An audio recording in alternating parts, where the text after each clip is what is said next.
Saratoga Lights, Season 3, Episode 2, Lantanas.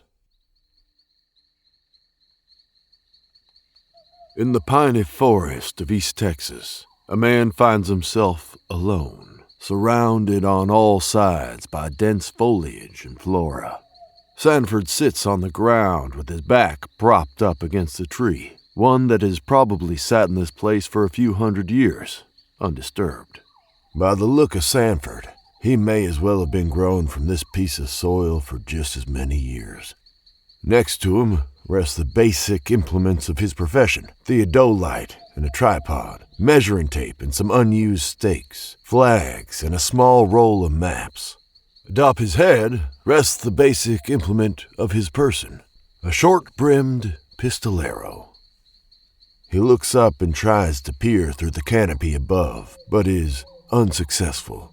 The pine trees envelop the sky like 100 bony fingers pulling Sanford down to hell. You're listening to KTX 93.9, and I am your jockey for the afternoon, Ralph Callahan. I've jockeyed many things in my time: horses, camels, and the like. But my true calling is that of jockeying discs for the Gulf Coast of Texas and beyond. And thanks to those old southern torrids, we have a larger broadcast range than usual. So to everyone out near El Paso, all the way over to the Red River, if you see one of them fireballs in the sky tonight, tell them thanks for all the good music. The small hand-crank radio begins to lose its signal as the static overtakes the broadcast once again. In the big thicket, clear signals are hit or miss, regardless of any celestial events that may be occurring, which only reinforces the reality that out here, you're on your own. It's quite a drive from El Paso or the Red River, but all of us locals know where to find Joe Grace at least a few times a week. Old Mitchell's Bar over in Saratoga. And you'd be well served to make your way down here and experience her music as it was intended to be, amongst the stale smell of cigarettes and ever-present hum of Grizzle Gregory pouring drinks and spinning a yarn behind the bar. From poor Joe Grace, here's He Don't Call Me Baby No More. Good call, Ralph. As the tinny radio broadcasts the song, Sanford pours himself a cup of coffee from the thermos and takes a drink. His stomach growls, a low rumble that begs to be satiated. From his pack, he retrieves a red Delicious and quickly brushes it against his shirt, giving it a quick little exhalation in the process. A rote act that does little for health and hygiene.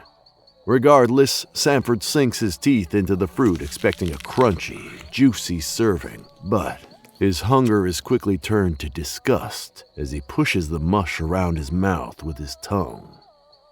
He looks down at what he just ate from and sees the apple is turned rotten to the core. Its golden fruit now an amalgamation of brown and black ooze, with some small mites burrowing throughout.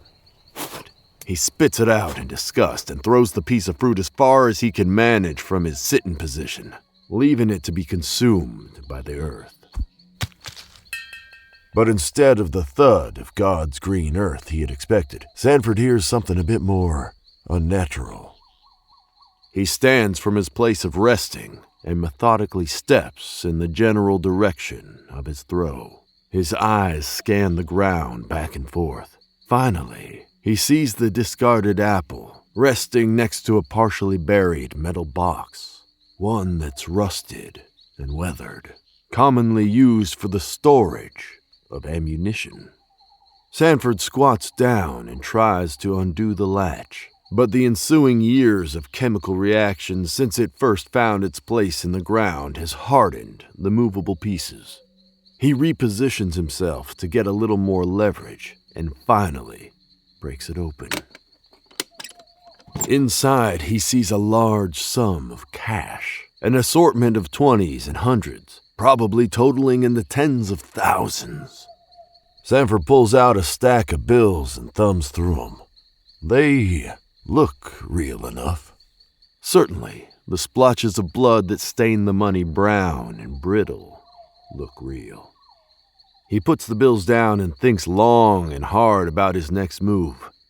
He stands, eyes still fixated on the box of cash.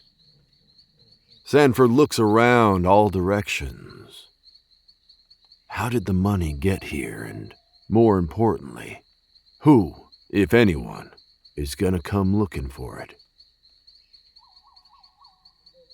Finally, Sanford takes a deep breath. He closes the latch on the box and removes it from its shallow grave. Hey! Sanford drops the box immediately and turns to the voice, trying to hide his surprise and panic, as if someone caught him masturbating. Whoa, easy, friend. About a dozen yards away, he sees a man carrying similar gear to his own, hand raised in a friendly manner. I didn't mean to startle you as such. Okay, You're with Yarborough's crew, right? that's correct. I just got contracted as well. Uh-huh. Is that why you're surveying one of my grids? Yeah, I got, turned around a little bit. Sorry. I'm Arthur Collins, by the way. Arthur puts his hand to his chest and smiles, exuding an unbridled eagerness that some, if not most, would find off-putting. Having just met the man, Sanford would have to agree with most. Sanford reluctantly reciprocates the greeting. Jim Sanford. Nice to meet you, Jim. It's Sanford. What's that? Sanford. Most people call me Sanford. I'll be sure to do the same. There's an awkward pause between the two strangers in the woods. Sanford casually glances down at the box resting on the earth next to his boots and decides it's time to hasten his departure before his new acquaintance takes notice and inquires about So you ever see any bears out here? Yeah, I'm starting to find it a bit off-putting myself. No, can't say that I have. I came across a cub once. Scared to death the mom bear would see me. Ever since then, I've been sure to have some sort of armament out here. Arthur pats the gun holstered to his belt, a .357 revolver, louder than all get-out. I don't know if that'll stop a bear, but I guess if it makes you feel good. The two men look at each other, not sure if they're arguing or agreeing. Well, I'm gonna get back to work. Right. A lot of work left to do. Sanford picks the box back up. I'll be seeing you around, Sanford. Just don't double up on my grids, okay? Arthur meekly nods in acknowledgement of the rebuke and turns to make his way back through the woods from whence he came.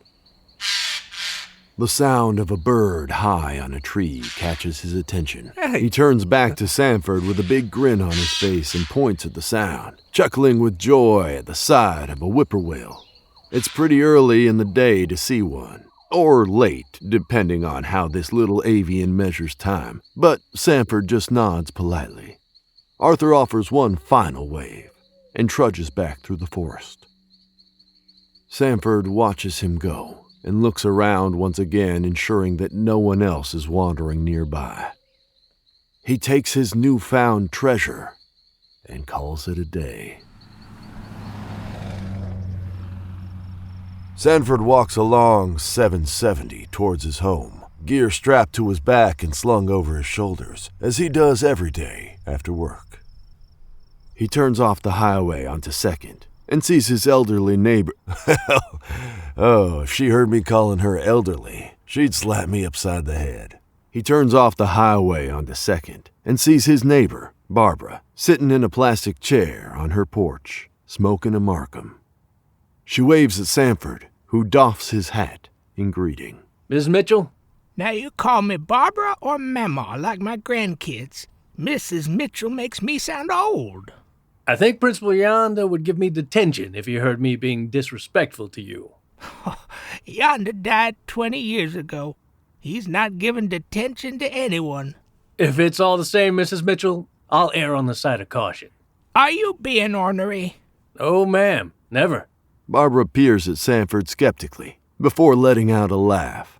As the head lunch lady at West Hardin for 30-some-odd years, where she proudly cooked breakfast and lunch for every child from kindergarten up on through the 12th grade, Barbara knew everyone who ever grew up in this town. Likewise, any student who ever got an additional slice of cornbread with their chili, which was pretty much everybody, would forever affectionately remember Barbara as the best part of their schooling experience. Sanford certainly did. All right, Sanford, get home to your wife and give her my love. Yes, ma'am. Next door, Bonnie struggles on her hands and knees to pull up the last of the weeds from her flower bed, a daily task of late, but she'll be damned if they choke the life out of her Lantanas again. The run-down, single-family home has seen better days, especially since Hurricane Carla came through some years ago. The storm left them with a downed live oak and busted roof, amongst other things, with no money to fix it, thanks to a junk homeowner's policy that placed them in the unenviable position of being classified as underinsured. A disassembled and discarded trampoline, rusted and forgotten by time, lay next to the fence on the north side of the house. The front gate of this chain-link fence opens, and Sanford enters the yard, carrying his gear in the ammo box. Bonnie doesn't look up to greet her husband or welcome him home. Sanford, for his part, doesn't acknowledge her either as he steps onto the porch to enter the house. Cat got stuck in the attic again. She's still up there? I got her down. She's squeezing in through the vent. Well, I can't very well seal up the vents. Bonnie keeps pulling weeds. Sanford lingers a moment before opening the screen door of the house. He drops his gear down to the floor just inside the door and hangs his hat on the rack, as he does every day. The house is decorated with pictures of family members, both living and long since deceased, hanging on wood panels that have been painted white to give it a more modern feel. Sanford carries the ammo box through the living room and into the small kitchen. He looks back out the open front door to double-check that Bonnie is still tending to the weeds and paying him no mind. Of course she isn't. Off to the side of the kitchen is a narrow walkway that leads to the bathroom, lined on one side by a deep freezer and a hot water heater on the other, along with other junk that never found a proper place in the house. Sanford reaches up to the ceiling and wraps his hand around a frayed cord, pulling down the stairs to the attic. A wave of heat smacks him clear in the face as he ascends towards the darkened room with the ammo box in tow, each step creaking under his weight. He pokes his head into the attic and places the metal carrier between two support beams right in front of his face. He pushes the box back a little bit and obscures it from view with some insulation, once pink, but now a dusty, dirty yellowish hue. He rolls the stairs back up and stands in the kitchen, taking stock of his day, and for the first time considers that this money might have found its way into his hand through some divine mechanization, reminiscent of those blessings he would read about in the Bible. But, he thinks, what has he done to receive such a blessing?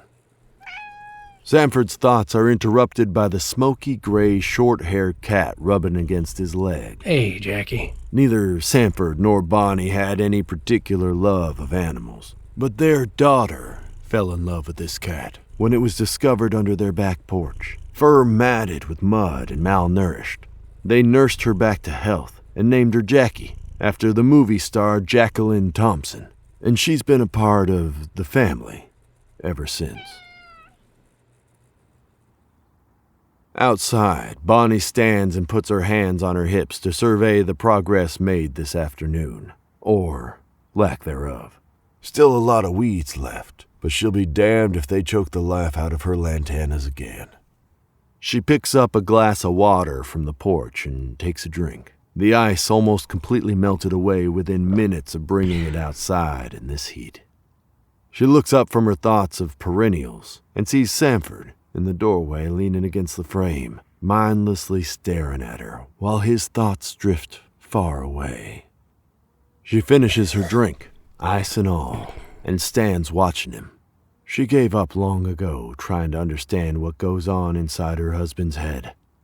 Sanford snaps back to present and realizes, almost embarrassingly, that he had been staring.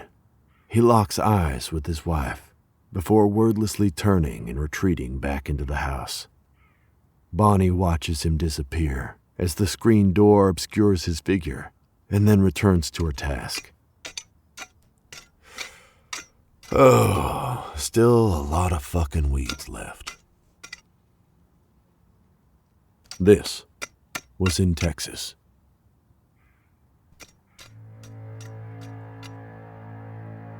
Saratoga Lights is written and directed by Randall LaRue. Audio recording and engineering by Matthew David Rudd. Music by Randy Reynolds. This episode features the voice talents of Heath Allen, Caitlin Elizabeth, John Nichols, Randall LaRue, Matt Fitzgerald, and Matthew David Rudd. Until next time.